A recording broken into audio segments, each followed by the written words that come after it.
What's up? What's up? This is Marcus Whitney. This is the very first episode of the Creative Power Hour. And this is the superhero of the day, my man, Super Nick Holland. Nick is VP of Product and General Manager of Marketing Hub at HubSpot. And a very good friend of mine. We've been tight friends for a long time. Yeah, man, for like a minute. So thanks for being number one on the show, bro. This is awesome, man. I love doing these things. Yeah. Okay, so let's sort of jump in. We're gonna spend an hour and try to hit a bunch of different topics. We've had extensive backgrounds. You have continued, and I've sort of veered into healthcare a little bit, but we've had extensive backgrounds in marketing technology. Yeah. You ran an agency, I ran a dev shop. We've both built products. Yeah. We've failed at products. We've had successes at products. I've never failed. Many times. I don't want to. You don't want to be the one to sell me out. Yeah. In fact, now I'll say there's one funny thing. Every time I talk to an entrepreneur, it's always like the most vanilla conversation. I'm like, "How's it going?" They're like, "Oh, it's going good." And I always go through the series of questions. I say, "Are you profitable yet?" And they're like, "No." And I'm like, "Okay, cool. That's okay." And I was like, "That's cool. Yeah. That's cool. Do you know when you're going to run out of money? In 3 months. Okay. It's going good. It's going good. Sounds awesome. Yeah, dude. Yeah, that's it's an everyday struggle. But yes, it's a cool biggie. I have many failures. Yeah. So I want to talk about origin stories, right? Okay. So what makes a universe so incredible, thing about Marvel Universe, right, is like the origin stories, right? You know what I mean? So this is a show on, you don't even know this, but the name of the networks that I'm putting together is Marcus Whitney's Audio Universe and Marcus Whitney's Video Universe. So this show will be on YouTube sort of as the video component. Nice. And then I'll strip it down to audio, and then it'll be a podcast that'll be distributed across all the different podcast channels, right? So that's how that'll work. So you're basically a character in my universe. Thank you. Welcome. I'm glad to You're be the here. first one. Thank you. You're the first one. Awesome. So I want to know your origin story. And what's funny is we've known each other for a long time, but I may not even really know it. I have like bits and pieces of it, right? But I'd love to know how, in your words, how did you come to be sort of the person who you are today? Yeah. So, I come from a generation of entrepreneurs. When I grew up, my dad is running his own company, and I'm going to holidays and we're at the table. My grandfather had his own company, and I remember being a little boy sitting there and like all they're doing is talking about business back and forth, not sports. They're not talking about politics. It was just all day long about sales. It was all day long about marketing. It was all day long about product. And I remember one of the things that I think is hilarious now about this kind of like generation that we're in is like people will sometimes say they want to grow up and be an entrepreneur. Yeah, sure. That's not a job. Yeah, no. And we've kind of turned it into some like interesting rock star thing. I think it's fading actually now. Because the reality is setting in. It sucks. The reality is setting in. Yeah, but dude, if you think back to like pre-first.com boom, like in the 1997s, man, entrepreneurs were like just lauded as like these awesome guys.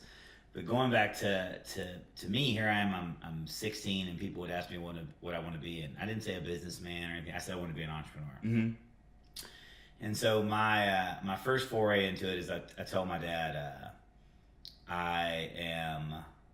Well, first, here's what's interesting. I didn't like technology. I didn't want to be an entrepreneur, but I didn't like technology. Little known fact, you might not know this. Mm-hmm. And I am... That's no longer true. Oh, no longer true. But I didn't like technology. My dad was working at a company called Tandy Corporation, which made computers. And my dad would bring home these giant books of programming tutorials for men. And he would say, you should program. It's going to change your life. And, like all jerky kids, I'm like... I hate you, Dad. So I even remember staying away from games at school because of rebellious. Right. Jerk. Anyways, so I wrestled in high school, and it's my senior year. I'm 23-0. Mm-hmm. I've already beaten the guy that won state the year before. Yeah. I'm on the dream team. Like, I'm killing it. Yeah. This is the year. Yeah. And I'm hanging out in my driveway. My mom and dad are backing up to go get Christmas presents, and I jump into the window of the van, and I'm talking to my mom, and I'm like saying dumb stuff like, I want this, I want that, I want this, being funny, and my dad's like, we got to go. And I'm like, hold on, Mom, I also want this for Christmas. My dad's like, we got to go. And he starts rocking the van. And I'm like, and I also want this. And he was like, we got to go. And he presses the gas really hard. Well, my legs are hanging here. Here's the wheel. And when he does it, my legs swing. The wheel grips it, jerks me down. I disappear. My mom looks out the window, and the van is sitting on my leg. I pass out. All I remember is seeing red, the side of the van, laughing. Anyways, my mom screams, get off of him, get off of him. My dad's freaking out. He puts it in drive. Had he gone in reverse, he'd have broke my thigh. But he drives forward, and I wake up. I'm laughing still. And I'm laying in my neighbor's lap, and I like sit up, and I'm like, what happened? My dad is cutting my pants leg open. I'm like, did I cut my leg? Blood's gushing out of him. He's like, yeah, you cut your leg. And I said, man, it's weird. I passed back out again. I wake up, I'm in the van, we're driving to the hospital, and I'm going into shock. Yeah. And so what's funny is, I've never been in shock before, but your brain is lucid, but my whole body is convulsing, and my mom is like freaking out, and I'm like, it's okay, Mom, it's okay. We get to the hospital, and the pain's starting to kick in, and I remember the doctor, he said, is your leg broke? This is like so far from my brain. I said, no, my leg's not broke. He said, will you mind if I look at it? I said, sure. So he puts his hand under my knee and under my ankle, and he lifts, and it bends in my shin. And I felt it, and I remember I started crying. And oh, wow, man. And he said, well, you got two choices, young man. He said, you can do surgery, and we can put a rod in your leg. Yep. And you'll be ready. Or he said you'll be healed in 3 months, or walking in 3 months. You hear what you want to hear at the time. Look at me already, kind of. But he said you'll be walking again in 3 months. He said, or we can put you in a cast, and then it'll be 6 to 8 months. And I was like, so the state tournament was in 4 months, and I was like, okay, get me in surgery. Yeah. They put the rod in my leg, and it was a pretty intense surgery.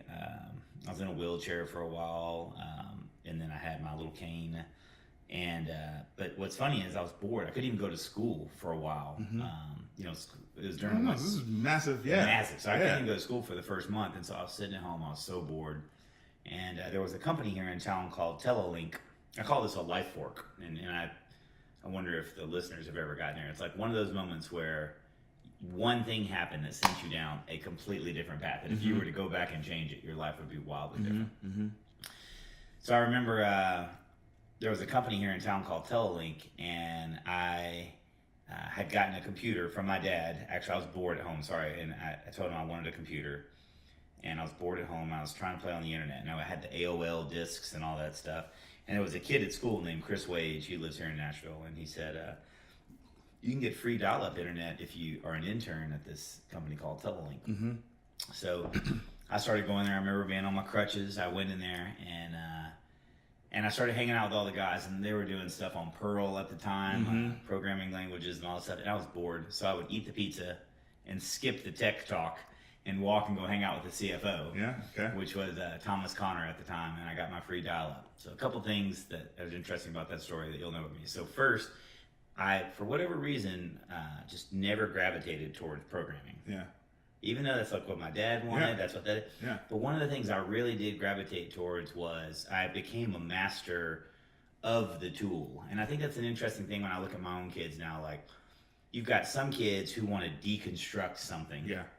And build that's my youngest son. Yeah, that's my youngest son. The workings of it really matter to them. Right. And then you have other kids who because they can like tweak it. Yeah. And right. And then there are people who are masters of using the tool, and that was me. I learned every piece of software. Like, I really got into. I was competitive, so obviously with wrestling. So I started this trying to figure out how I could mess people up with hacking stuff. So I go out the seventh spear. I get war dialers. That's an interesting story about it in college, but I'd get email bombers. I would get blue screen of death things. And I would just be screwing people up. I loved it. And that's where I got into wares. Started doing wares for people listening. Is like where I started like being a host for like illegal software at the time. Like, anyways, WAREZ. Yeah, like I was just, this is what your kids get into, people. So I bet my dad, who was that Tandy, wanted me to work, didn't even know what all this stuff was. So I was running ware servers now. Anyways, but the point is, we all get there. We all get into the game somehow. So that kind of is what got me into technology and the love of the dark side of technology. I've always been kind of drawn to like horror movies, drawn to like fighting. Like I just like had a dark streak in me. Yeah. And but the other part that was really interesting about the origin story is that it also got me hooked on like an exclusive club that I think technology for a while brought you to. I don't know if you ever thought about that, because I know some of your origin story, but like there's just like this club where like dude, 1000%. You know what I mean? Like I didn't become an entrepreneur. I became a programmer. That's right. And that was it, right? I mean, like the access, all of a sudden I'm talking about equity. Yeah. Right? Exactly. Because I was in early with Jackson and Emma, right? Like exactly.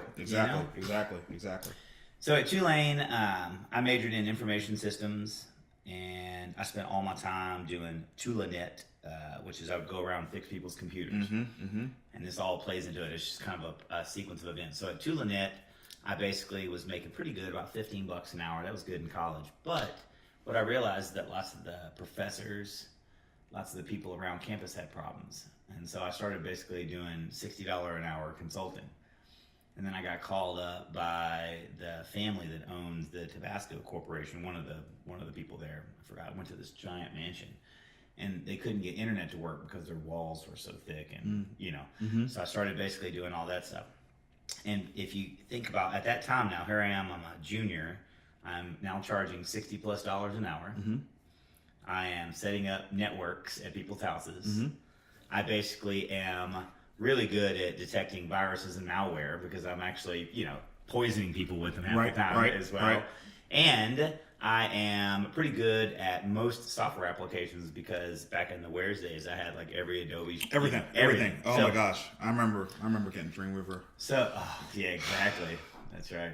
So the point is, all that being said, by the time I was about a sophomore in college, I told my dad, I was like, I'm dropping out of school. And he said, no, you're not. And I said, I'm doing it, Dad. Look how much money I'm making. I made, I remember my sophomore year, I think I made $36,000. That's pretty good. That's pretty good. As a college That's pretty kid. good.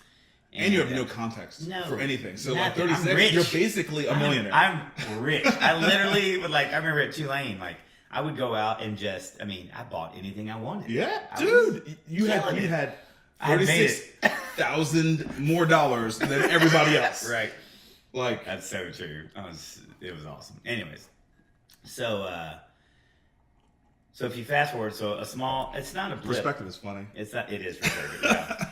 So I graduate Tulane. So my dad said, I was very respectful to my dad. I love him very much. Yeah. He said, I'll kill you if you try to drop out. Right. And I believed him. Yeah. And it's interesting with my own kids. There are times I told them the other day, I said, there'll be times I tell you to do stuff and I'm not even going to explain myself. Yeah. I was like, a lot of parents will be like, because I said so. I was like, this is my permanent, I said so. Yeah. I was like, right now, I'm going to tell you right now, there's time because my dad did stuff for me that totally helped me out, and I'm going to do that for you. Just know that's all I care about. Yeah. So anyways, and we'll pause here for a minute, but I basically, I'm going to graduate, and I tell my dad again, I'm going to go ahead, and now that I'm graduating, I'm going to go out on my own. And he said, don't do it yet. He said, and I remember this, he said, being an entrepreneur is not a job. He was like, believe in something, learn something, figure out something that makes you want to go solve it and make it better. He was like, if you go off and do something on your own right now, he was like, you won't be ready. So I went and took a job. I majored in finance as well, and I took a job in the energy industry out in Houston, Texas. There was a moment in time before Enron collapsed that energy is where it was at. Enron had figured out how to trade all the commodities. They'd figured out how to trade bandwidth. They were the 4th or 5th largest company in the world. There's a book called The Smartest Guys in the Room. They were basically hiring all the investment bankers. And so Houston was hot, and we got a job offer to go work at Reliant Energy. My wife and I. Brandy, at the time, she was my girlfriend. And we went out there, and I remember the job that I got was I programmed Visual Basic, or VBA actually, not even Visual Basic. For applications. Yeah. VBA. It's like the weak version. It's like the scripting language of Visual Basic. It's the business version. It's the business version. So I did that, and my job was to really do a lot of analyst type stuff. And this also drove Brandy nuts, but this is another thing I learned in technology. I automated my job about 4 months in, I was done by 10:30, 11 o'clock. And what Brandy would make her so mad is that I would like optimize. I would go grab another person's report from the floor, like a trader. Traders were always looking for little edges when they were trading, but I'd grab something and help out one of their reports or help out Brandy or help out somebody. And then I would brag about it to my boss. And he would think that I would just be crushing the work. Right. But literally the whole afternoon I'd be screwing around playing on the computer and all that stuff, which made her mad. So the second thing I learned was like, not only was technology an exclusive club that people, belong to, but also it gave you immense power and advantage over other people when you learn how to wield it. Now you got to think about this. This is all things that like have nothing to do with. We always talk about technology and business disruption. Yeah. But like this is in my personal life. Oh yeah. And so we had done that, and then Enron collapsed, and it was a really strange year. Enron had started to get investigated, and 2011 happened. I was up in a high-rise building when we were watching the news, and the planes started crashing, and they blared the alarms and evacuated the building because they didn't know which city was going to be hit next. 1,000%. Yeah, I remember that. And I remember after the 9/11 hit and the market fell out, Enron had collapsed, and then my company started doing layoffs. And you would come in the morning.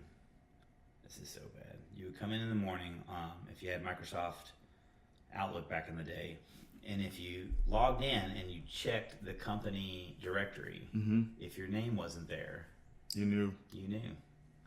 And so we would come in every morning and we would log in. And I remember there were multiple times where somebody would say like, well, it was good working here. And they would basically start packing their box. And sure enough, at 9 a.m., somebody would call them and say, can you come down to the auditorium? This company had about 4,000 employees, Reliant did. And so Brandy and I would ride on the trolley, and we would see almost daily somebody riding there with their box. Yeah. This is where Arthur Anderson collapsed and became Accenture later. Yeah. Continental, the airline collapsed. These are all in Houston. There's probably, tens or 20s of energy companies. That's so valuable that you got to see that firsthand. That is so, like, like your life happened, just dude. Flipped, dude. Just flipped. And, when you're an entrepreneur and you lose it all, it's a mirage. It's a mirage anyway. You drive your car. Right. It's more dangerous than the airplane. Yeah. But you feel like you're more in control. It's a mirage that's the entrepreneur that you're more in control. But what I will tell you is that it did teach me to start setting up like safety layers. Yeah, right. Savings here, deeper savings here. Like you have it set up because even though being in more control is a mirage, like I still put my seatbelt on. I still have right. I mean, like I know that everything can be taken away in a heartbeat. Yeah. You can be run over by a van. Absolute control is a mirage. It's a mirage. Absolute control is a mirage. Leverage is not. Leverage is not a mirage. No. And I'm totally not against it. What I guess I'm saying is like another lesson that my dad taught me. He said in the military, he was in the Air Force. He said in the military, if one of your crew basically screws up, it's your fault. Yeah. And man, kids cannot get their head wrapped around that. They can't even get it around their head when it's their fault. Yeah, that's right. That's their fault. That's right. Moving to the next level. Yeah. Exactly. Forget about the kid knocks the glass off. He's like, why'd you put the glass there? Right. Exactly. So it's a stupid glass. Yeah. So the glass is a stupider table and the stupid floor. That's right. You're so it's almost right. like the floor jumped up. You're so right. Did you move the floor, Dad? Oh God! If my kids ever watch this, I love you. You never told me. Man, you guys. You never told me that would break. You never told me. Yeah. Oh my God, my fault. So my dad went reverse. He said, in the military, whatever happens is your fault. You have to take it. And so my dad had on his table. I remember he had a lot of people have like a little arch thing that has their name in it. Yeah. He slid that out and he slid in something else there that says the buck stops here. Yeah. And I never understood when I was younger. When I asked him that's when he told me the story about the military. He said, here at my company, I trust other people to do their job, but make no mistake, the buck stops here. He was like, whatever happens, if something really terrible happens to the company, someone steals from us, someone basically doesn't get their stuff on time, he was like, I own it. And that was really impactful to me. And so going back to the the collapse of Enron and Houston in general, Brandy was working there as well, and she said, I'm over this. I want to go do something else. Mm-hmm. And I called my dad up and I said, I think at this time I am ready now to start my own company. He said, what? He tried to talk me out of it again, but this time he couldn't. He said, if I can't talk you out of it, then I'll help. You're probably ready. Yeah. He said, but what do you think you want to do? And I said, I think I want to do IT. That's what it was called. And I said, I think I want to do IT. I was like, I've been fixing people's computers for years now. I know lots of technology. I was like, now I can do some programming. And I was like, I can automate stuff. He said, all right, well, do me one more favor. He said, dude, let's do 2 more things. And Dad knew how hard being an entrepreneur was, and he was trying everything he could to keep me from doing it. He said, make up some flyers, pass them around the neighborhood, and see if you can get any business like that. He was like, because right now you've had people come to you because over years you've made a brand. He was like, but that only goes just about that deep. He was like, you got to see if you can sell. Yeah. So I remember I made little flyers on a little printer and said, hire Nicholas. I think I may have called myself Holotech or something like that, which Chris Wage always says Holla Horrible. But anyways, and I said, your friendly neighborhood IT guy. And I basically passed them all around this little neighborhood that I lived in Houston. And long story short, basically I started going there with like old ladies in their robes and guys who were like watching their news at night and just fixing computers nonstop. I got some business. My dad said, well, come back and see if you can clean up my IT stuff. And so I came back, cleaned up all my dad's IT stuff, and then that was it. He basically said, all right, you're ready. He fired me, and then I used unemployment to start my business. That was your startup capital. And I still tell her, I still think unemployment is the best entrepreneur funding mechanism. Yeah. If you can get fired, I'm not going to tell you to like defraud the government, but if you can get fired and you can get that, it really lasts for about 12 months, gives you about 60% of your pay, and it's very helpful. So I started Center Source, and we can kind of pause there. That's where. Dude, that was dope. Yeah. It was interesting to like, and we've talked about like things we have in common, before, but like definitely we were both wrestlers. Mm-hmm. We both had an injury, but mine didn't take me out, and it happened earlier. So mine was a football injury, knocked out my ankle. So I was out for the first month of the season, and then it is a lot. And then went on to be, I think, undefeated. I think I lost one match against Blair, and then went on to win the Ivies in the States. Nice. So I had my injury on the front end. It wasn't a break; it was a sprain. Yeah. So I can't even, dude. I would be salty. Like, you know what I'm saying? Like now, I would be salty now if that had happened to me. Salty to this day. Yeah. So that there's that. There's just you're talking about your dad with the programming piece. So for me, it wasn't my dad; it was my uncle, which I think actually was helpful for me because it wasn't my dad over me about it. It was my uncle. He worked at IBM. Yeah. And so I had a PC Junior. Yeah. And so. I thought my uncle was cool. Yeah. So like I was like, oh, that's kind of cool. And so I got no rebellious. Yeah. Right. Exactly. Where was my uncle? Right. Damn it. Yeah. That's cool. And how did you, what was the first language you learned? Basic. Yeah. Basic. And did you have a book? You just working through a book or like? I don't remember like. So it was funny, man. Like back then. Man, I can't really remember what the learning vehicle was. Yeah. I remember me and this kid, Brian Federa, made in elementary school, you're like always like creating stuff. So we made a magazine called Shift. And it was a programming magazine where basically we would learn stuff and then we were writing articles about how to do stuff in Basic. Yeah. You're a content marketer. Dude, from back then. From back in the day. But I don't remember how I was actually learning how to do it, and the stuff I was doing was like really basic, man. It was super basic, but like there's no question it was the foundation for later in life when I actually went through with dropping out, unlike you. Yeah. Like knowing in my head I could teach myself how to code.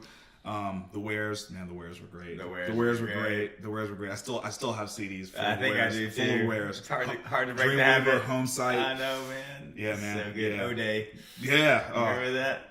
I mean, just like crazy to think about like the changes in technology from back then. I mean, like a layer, right? before it was Macromedia, right? Yeah. Before it was Adobe, I know. it was a layer, I right? know. You know what I mean? Cold Fusion, I know, Home man. Site, I know. right? God.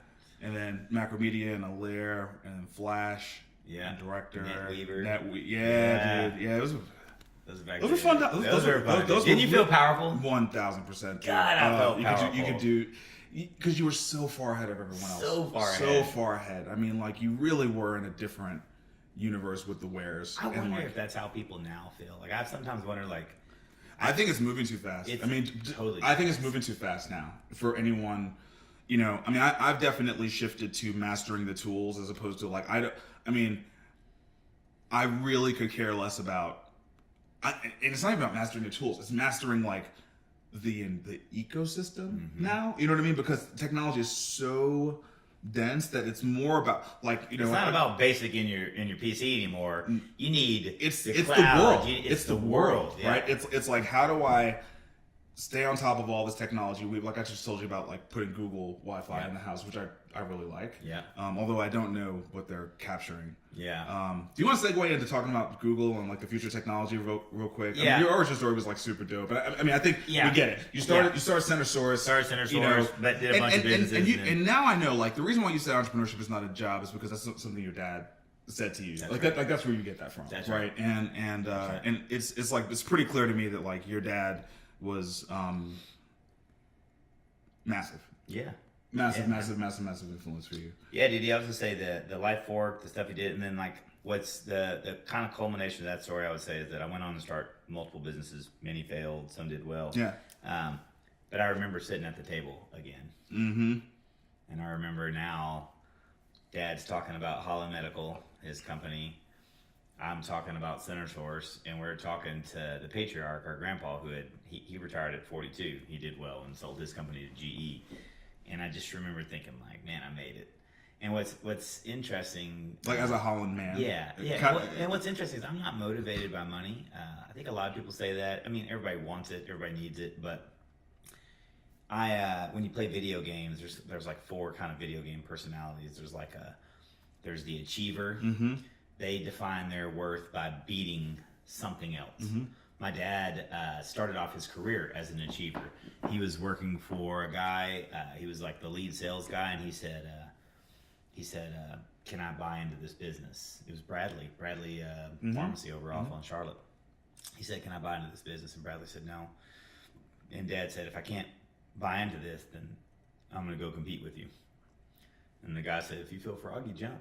Yeah. And he went on to be way bigger than them, and sell out. So, and then you have a collector. A collector drives their self-worth by like the amassment of things. My grandfather was more like a collector. He was never in the paper. He wasn't going against anybody else. Mm-hmm. He was quiet about his money. Mm-hmm. It was just he cared a lot about like how much money he made, the successes he had. If you're playing video games, a collector is the one, like we were talking about earlier, who gets the outfits. They win the badges. They want the money. Yeah. Then there is there's the explorer. If you ever play with somebody who like knows where the rocket launcher is up in the mountain that no one else could figure out, the explorer is always off. They know a little bit about everything. Mm-hmm. And over time, my dad ended up becoming that more and more. Like he knew as much about the IT systems as everybody. Yeah. And then there's a person who kind of masquerades as a handful of those called the socializer. And that's what I'm, and as I've gotten older, that's what I am. So like I do things, and you may be the same actually. I do things, I get my glow from other people looking at me. So like a lot of attaboys, a lot of like praise. Yeah. And so what's funny is like if I make money, it's only because I want someone to be like, "Oh wow, that's impressive." If I basically beat somebody, it's only because I'm looking for that. Like I'm not motivated by the thing itself. I actually hate things. Yeah. I really do. Like money is truly a necessary evil, but like I don't like things. Yeah. If I could throw everything away, Weigh you down. Yeah. If I could throw everything away, I would do it.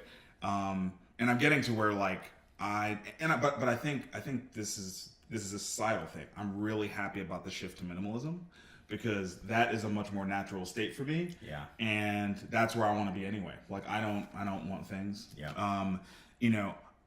I think I'm probably somewhere in the achiever, explorer, socializer Spectrum. Yeah, sort of a mix of Yeah. those. The older I get, the more I turn into an explorer. Yeah. So there's probably something about age. Could be. And like Young and buck, Right. like my dad was. What? right, Yeah. exactly. Where you start more as an achiever. Yeah. And as you get older, you probably shift more into an explorer. Yeah. You know what I mean? I think that's interesting. Well, I was gonna say, going back to the technology stuff, it's interesting now that like I've been really fascinated by like how Google. We were talking about this earlier. How Google creates like an echo chamber. Mm-hmm. You like a particular style of politics, and it's just you get fed that. Yeah. You know. Yeah. And what it does is it kind of like accelerates that worldview. That would be like a dark side of the echo chamber. On the flip side, I have been really interested in a few interesting topics. So MMA. We share that. Yeah. I recently, because my kids have wrestled, got into wrestling. Pro wrestling? No, just regular wrestling. Oh, And, okay. like, really looking up like back to NCAA. Because I'm trying to learn techniques now for my kids. Interesting. Okay. So I hadn't looked at that for years. Okay. And then I look up 3D printing. Strangely enough, Yeah. because I've been watching like one of the things I want to do when I retire is make these like little puzzles. Yep. And then of course I like stuff around AI, because that's what I do with some of that stuff with HubSpot, the future of marketing. Yeah. Google has now, it's like if you know what the machine is doing, 1000%. I keep turning off the politics stuff, and now I get fed We are in the same. 3D printing. I get When you fed, load the Google app. yes, when you load the Google, Right. You load the Google app. Yep. It's awesome. it's awesome. It's making you a super person, right? Yes. In the things you actually care about. And what's funny is You I have know to- you do it too, because we'll pass the same articles fast. And don't you It's feel like feeding once us, again, yeah. you feel like you're on the cutting edge again? 1,000. Totally. Yeah. I realized that I learned from Twitter, right? I learned from Twitter, and then Facebook. Like everyone's talking about Facebook with the politics stuff, but like Twitter was the original OG, poison pool, Poison right? pool. And it's not because like I'm trying to be like I'm actually rethinking it, and like now that I'm clear on my interests and they're not politics, because I just like I don't give a shit. Like, you know what I'm saying? Like I just don't. It's poison, right? It's poison, right? So now that I'm back into like clarity on my interests and what makes me happy and what I want to develop in MMA, interesting pro wrestling, but I'll circle back and talk to you about that. I am I trimmed down my Twitter following to like under 100. Like I follow close circle of friends, and then key brands that I care about, and I'm starting to now double down. Do it again? I love Twitter. I mean, but I've been doing that for 2 years. Yeah, and then Facebook. What I did with Facebook was I just started curating the feed. Right, I just started like, no, I don't want to see this in the feed. Unfollowing people who like, like you're just always complaining. You're just always talking. Shit, you're not gonna do anything, right? You're not gonna do a damn thing.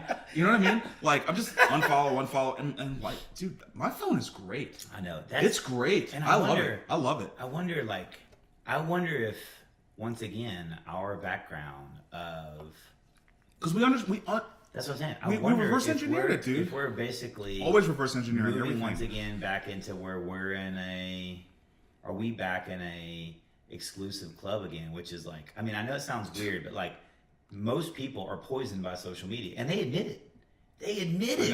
I know. Like, I mean, I will talk to people and I'll be like, oh my God, it feels like Facebook's the devil. They're like, it's the devil. And to your point, like it's not the devil for me. I look forward to scrolling left on my Android phone, which is where all the Google Now stuff is, like, because it's the right stuff. And to your point, like, I've got Instagram dialed in the right way now. Dude, you're in control. You're in control. And it's giving you positive influence. And these systems want you to be in control. They want you to curate. They just haven't figured out how to stop the dark side yet. And I don't know if they should, or if we just have to wait for everybody to catch up. No, but you know what I mean? Like, will my mom ever curate her stream? It's okay. So look, I mean, making a hack-proof system. I just don't believe in that. Right? I don't believe in that, especially with AI on the like. That's not going to happen. Yeah. But in terms of like these systems, like, they are opt-in systems. Yeah. You don't get stuff in your feed with the exception of ads, which, oh, by the way, you can also opt out of. Right. Like, you don't get stuff in the, and when you opt out, they're like, oh, you don't like that. Yeah. Okay, I don't care if they're paying me money. I'm not putting that in your feed anymore because you don't like it. That's because they value user engagement over Totally. everything. People don't understand that. So, like, for me, I'm like, I'm in control. I'm totally in control, right? And now, like, I mean, obviously, like, you see, when we're talking about, like, our positions and the way we think about things, I mean, that's why I'm doing this. Yeah. That's why I'm doing this, because, like, people can't turn it off. They think they hate it, but they can't turn it. It's where they are. That's where they are. It's where they are. That's where they are. It's where they are. I think, honestly, like, whoever watches this and others, like, I have felt, because I've started to come out on the other side of, like you said, I look forward to learning about the latest 3D printing or wrestling. Like, to know that there's a positive side of it just tells me that, like, I feel very strongly that I want to tell people, like, you can get this, it can work for you. Yeah. And I think that's this interesting thing, these lurches of technology. Like you said, it's moving too fast. If you basically try to keep up with all of it. I almost want to qualify that. It's moving too fast to consume it all. To consume it all and to spend time trying to dig into the nuts and bolts. Yeah. Like my son's going to go off and be a programmer or an electrical engineer, and I think that's going to be great because it's going to teach him some fundamentals that I learned in my 6 to 7 years of actually being under the hood and programming. Like, I don't need to spend another year doing that ever again, right? Because there's nothing about any of this stuff that I don't understand from that experience, right? I mean, like, it would just be repetitive, and it would be in some weird way like I'm trying to prove something. But this is something I haven't done yet, right? Awesome. You know what I'm saying? This is something I haven't done yet. Like, okay, I want to talk about pro wrestling for a second, right? Because, like, I'm fascinated with how it has endured in the face of so many people always laughing at it, right? Like, oh, it's so fake and all this other kind of stuff. Dude, it's the most enduring form of entertainment, I think, in America, especially sports-wise. Like, if you look at boxing, look at horse racing, right? Look at all of these other things that were at a height at the same time professional wrestling was. NASCAR. Right?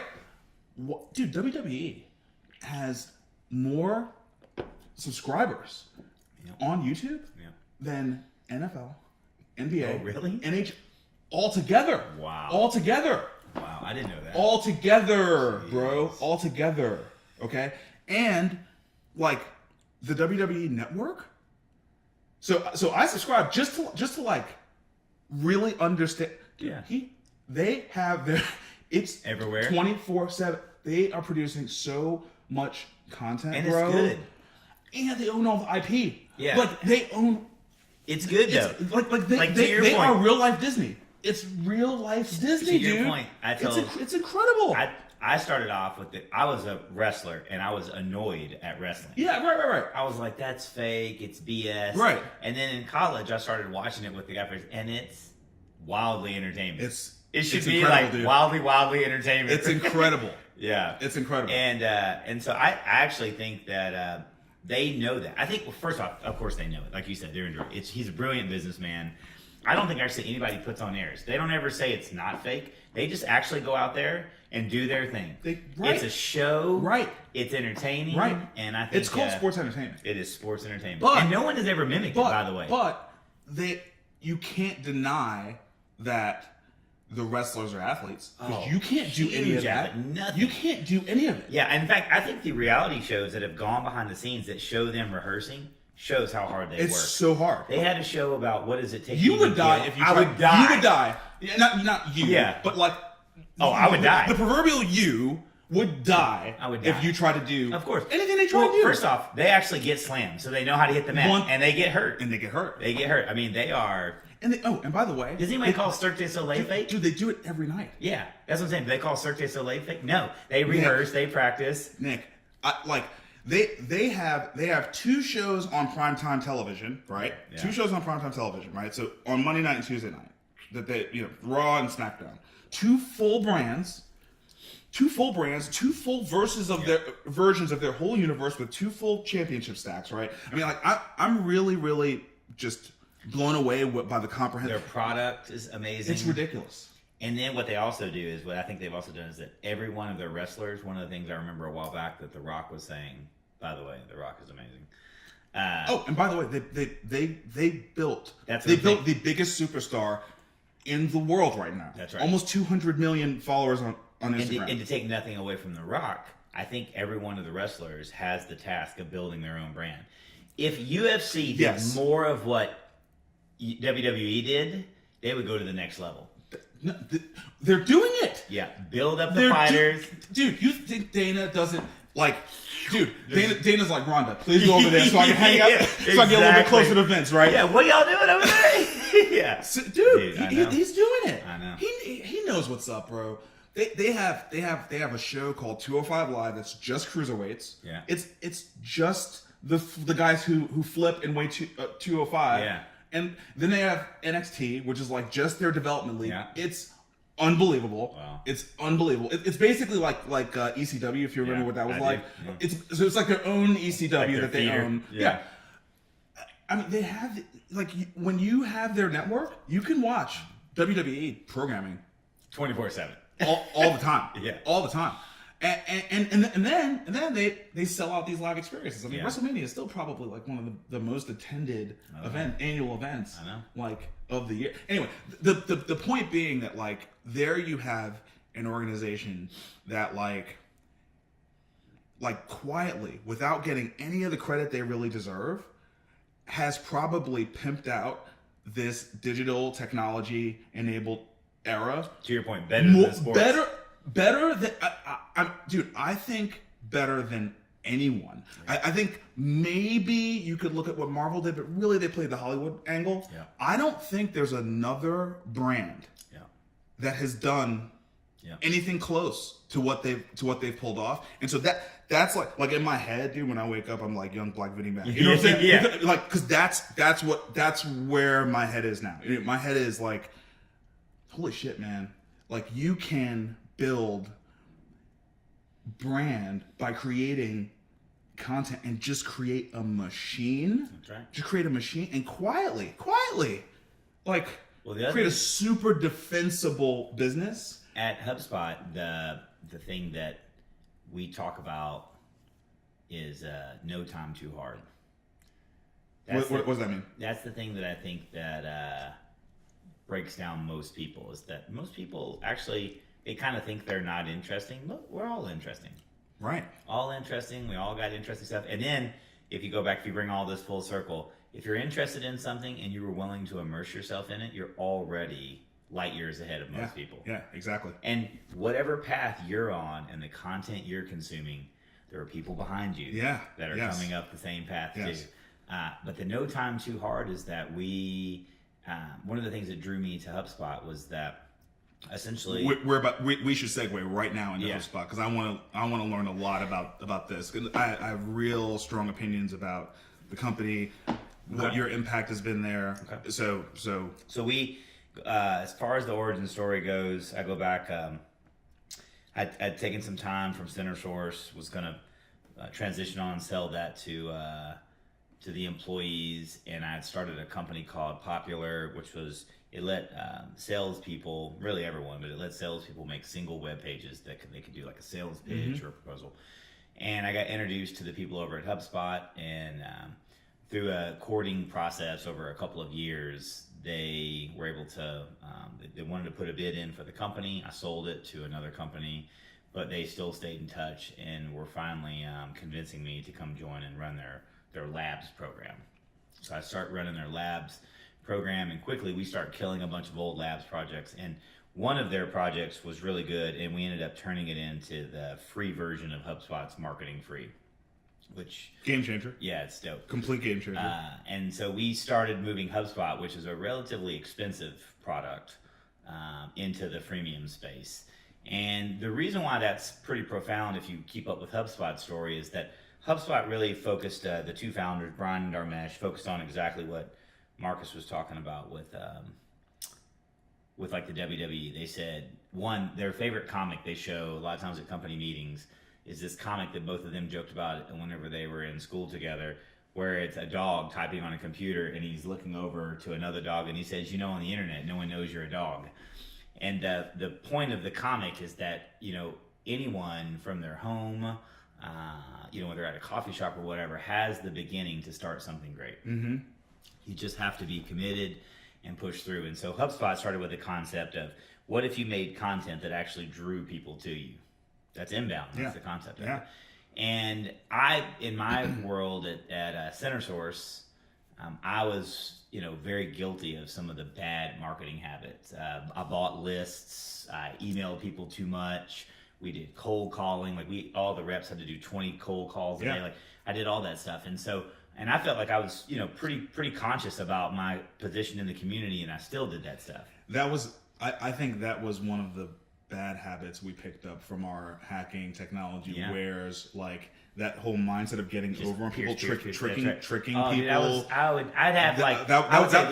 bad thing. Let me show you how to get past the gatekeeper. I would do things, calling. Still my favorite look one. Look how clever I am. I would call in. I'd be like, "Yeah, man, I talked to Linda Jones." And they'd say, "Who's that?" I'd say, "That's your chief marketing officer." And they would say, "Oh no, that's not our chief marketing officer." I'd say, "Oh, I'm sorry. Who is your chief marketing officer?" And they would say, "Tim Smith." And I'd say, "Oh, okay, I'm sorry. Thank you." Click. Cha-ching. Can I talk to Tim Smith, your chief marketing officer? Nailed it. Anyways, that's terrible. I'm sorry, everybody, but anyways, so going back to HubSpot, I was really impressed that they were good people, and I was impressed that they were actually, every company has kind of like rung the millennium bell and tries to convert everything that they're doing into saving the world. Sure. But HubSpot had been quietly grinding out for 8+ years, trying to get marketers to not basically be spammers, not be the terrible advertisers. So I was really drawn to that, and going back to the no time too hard, we built a whole suite of tools. But what we learned is that the secret to HubSpot, there's not a single tool I can build yet, although working on AI stuff. But there's not a single tool I can build that will help people get over the no time too hard. And when we see, you still haven't told me what no time too hard means. Oh, that's what the people say. Like why they don't make HubSpot work for them. They have no time to do it. It's too hard. No time. It's too hard. Yeah. So like going back to you were talking about WWE. They're always gonna fail. They're always gonna fail. They're gonna fail at everything. And so what's interesting they're always gonna fail. Is like when you go back and you talk HubSpot's about, so easy right now. You've done such good work. So the first wave of good work. Can you imagine now someone saying no time too hard? Dude, the first wave of good work was Cancel. Mm-hmm. David Cancel. That's right. He did the first wave of good work because, yeah. oh my God, it was a complete disaster. Complete disaster. And they know it. Complete disaster before. I mean, it just shows you what miracle workers they were to have established that, and how right they were about inbound, right? That's right. How right they were. Two business guys started it. I mean, although Dharmesh is technical, he's more like a hacker. Yeah, but he's a very high EQ tech guy, right? Very. You know what I mean? That's what I'm saying. Not a product guy. Yeah. And what I love is that. So one of the reasons why I joined them, I remember I was going to a baseball game with Brad Coffey. They were in the kind of recruiting process, and Brad, everyone there is so honest, and he said, the first 3 years of HubSpot, we really didn't even have software. And he said, the fact that we made it through that is pretty much a miracle. And so, they're very self-aware that the software was good. And we talk about it now. Inbound was such a transcendent methodology. Dude. That basically, it gave everybody something to aspire to. And even the company's software had to aspire to get there. And I would say it's only been probably 3 or 4 years that we've even had software that comes close to doing what we promised. He took the first strong pass, and I remember what it was when he cleaned it up. Yeah. I re-looked at it in the last 3 months. Yeah. With you. Yeah. Dude, you and your team. Yeah. But I just think you have to get a lot of credit. Yeah, you have to get a lot of credit, dude. I mean, it is so easy now. Yeah. It is so easy now. Yeah. Literally, you don't want to do any work. You literally want to push the easy button and just have it make you money. Think back when you started your companies. Yeah. I think back to when I started mine and the stuff that people have built at HubSpot, and I think to myself, I would have have killed for this. Dude, I'm so excited about all the tools and where they are right now. I never had any of that stuff. We were just, dude, it was terrible. It's crazy.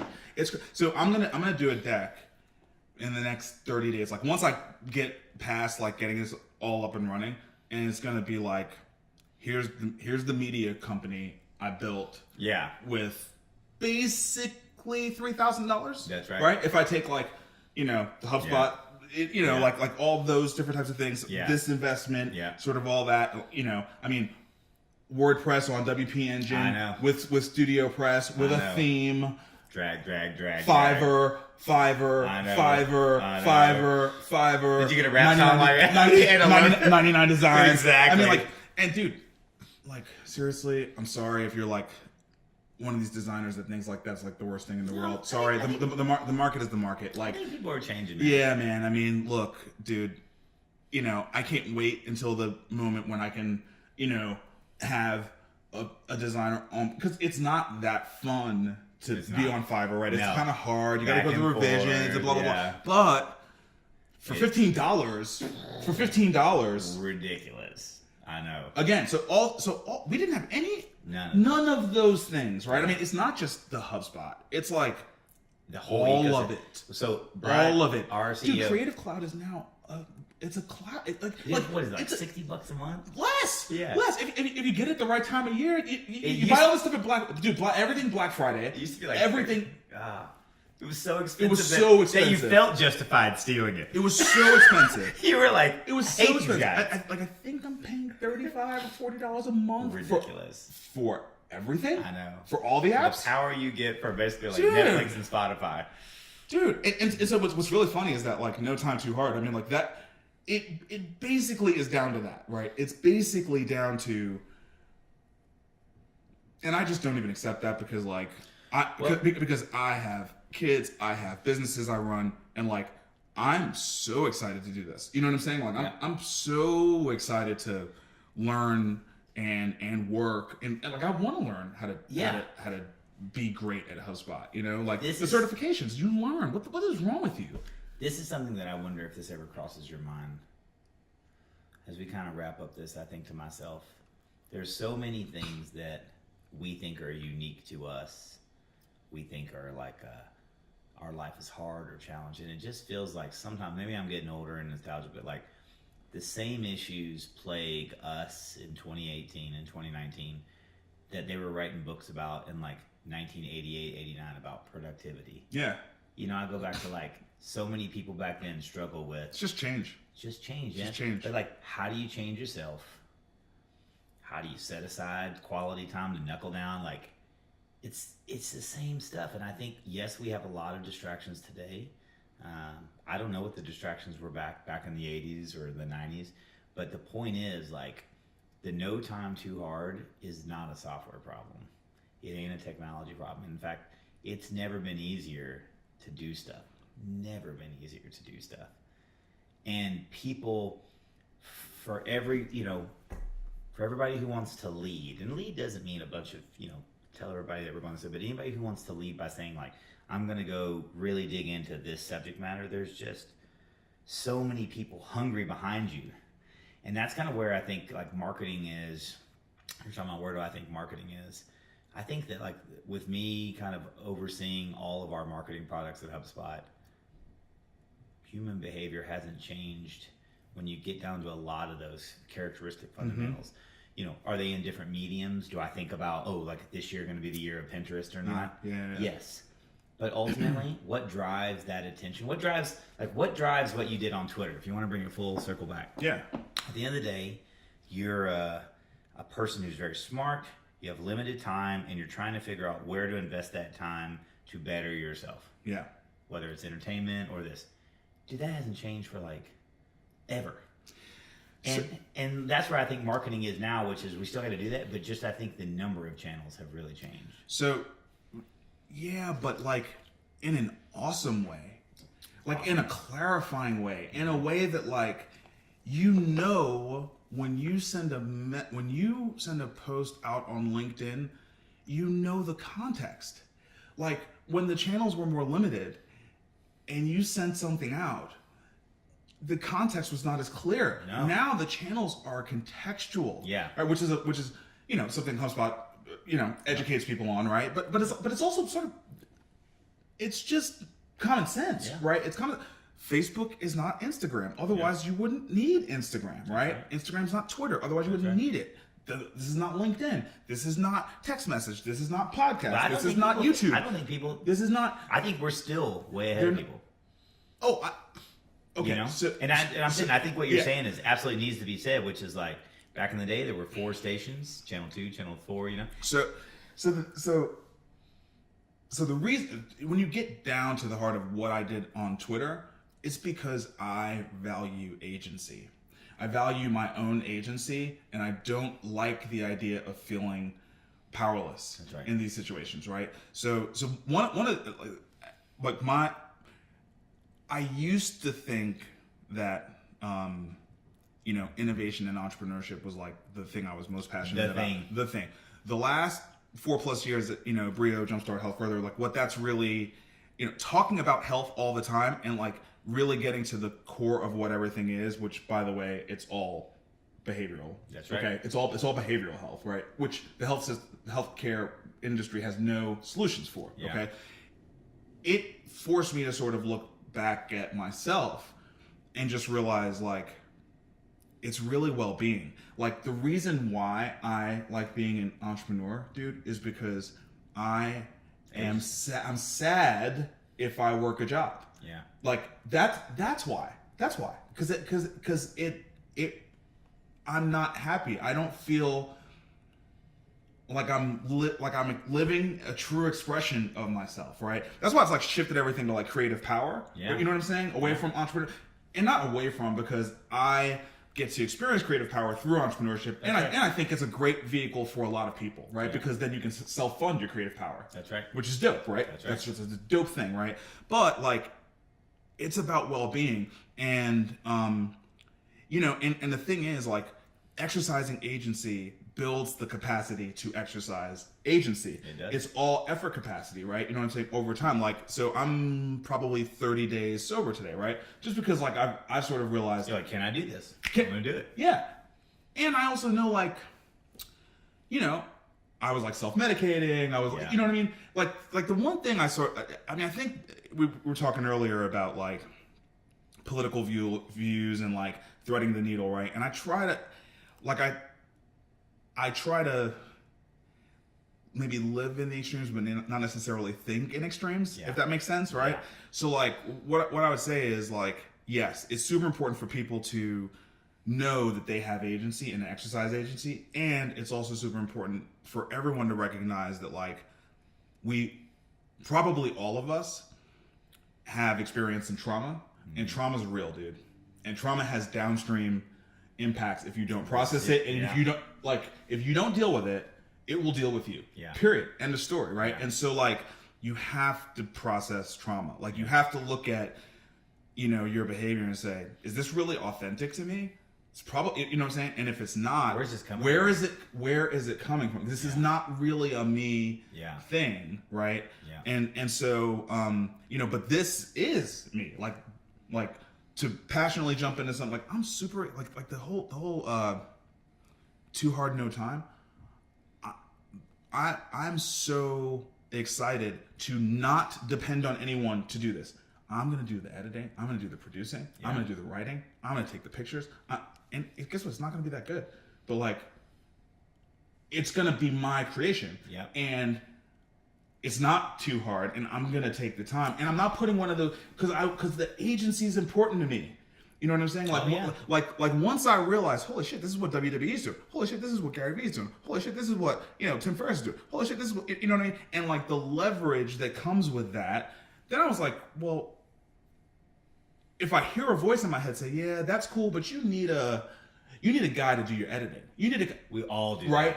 Like that's when you lose. That's when right. You lose. That's when you lose. You got to be like, I can do that. What you just described is fascinating in terms of there's a book that captures this perfectly. You're talking about the agency. Daniel Pink's Drive book talks about 3 things: autonomy, mastery, and purpose. I had never even heard of this before I got to HubSpot. I was the same way. I was like, I'm going to be sad with the job.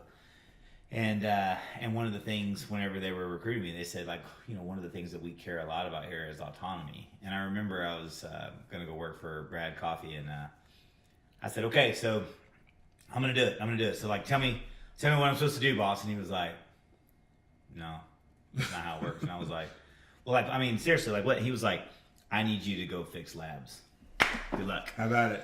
And I was like, okay, well, how much do I travel to Boston? He was like, I don't think you're hearing me, man. He was like, whatever you need to do to fix labs, do it. Right. If you need to travel a lot, do it. He was like, if you don't need to travel at all, don't. Good luck. And I go back to thinking, at first I thought, this is not real. Like, there's something going to happen. That's why you don't have to be an entrepreneur, man, because you're at a company where That's right. you get to Agency. be your full That's right. creative expression, and right? I tell people that all the time. I say, what I've learned is that when I used to say I couldn't work for anybody, it was because I was a jerk. That was a reflection of me saying, I'm impossible to basically work with. And I don't think that's true anymore. Yeah. I think that going back to what it is, which is I need the agency, like you said. And there aren't a ton of environments that are like that, right? Right. Like, I get the whole self-deprecating, I was a jerk thing, but it's to your point, is that I think that ultimately it wasn't that I'm incapable of working for somebody, it's that I need the autonomy. Right. And there is a difference there. Right. And I think that, going back to what you said, if you look at autonomy, mastery, and purpose, even with this awesome setup that you've done, you've got drive to do this. Yeah. You've got the autonomy, the agency. You're working on the mastery, which I think is interesting. Like, when you went through all those things, you're like, am I going to do this? I'm going to do that. You don't know those things. You will soon start to master this, and you'll master them to the point where you either enjoy doing them, or you'll master them to the point where you can tell somebody exactly what you want, and your stuff is going to be... Can't tell anyone until you know how to do it. Levels. You're going to be level.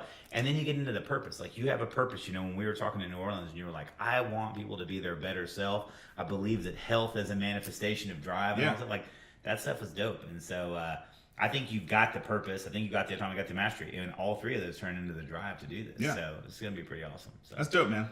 Well, the hour has gone by pretty quickly. Fast. Yeah. We could have done two. I see Joe. Maybe you'll invite me back. I see. Yeah. You'll be back. I see Joe Rogan's thing. They're like hours, and I'm like, how? But like, look, if you're flowing, and you never know when you're gonna have another opportunity to sit down with this person. I mean, like, we spent a lot of time together, but I did learn a lot. Yeah, I did learn a lot today. I appreciate you having me. Yeah, man. So thanks for doing this, and thanks for being here with us on this very, very first episode of the Creative Power Hour, and we'll be back at you soon with more. Cheers. Peace. Thanks.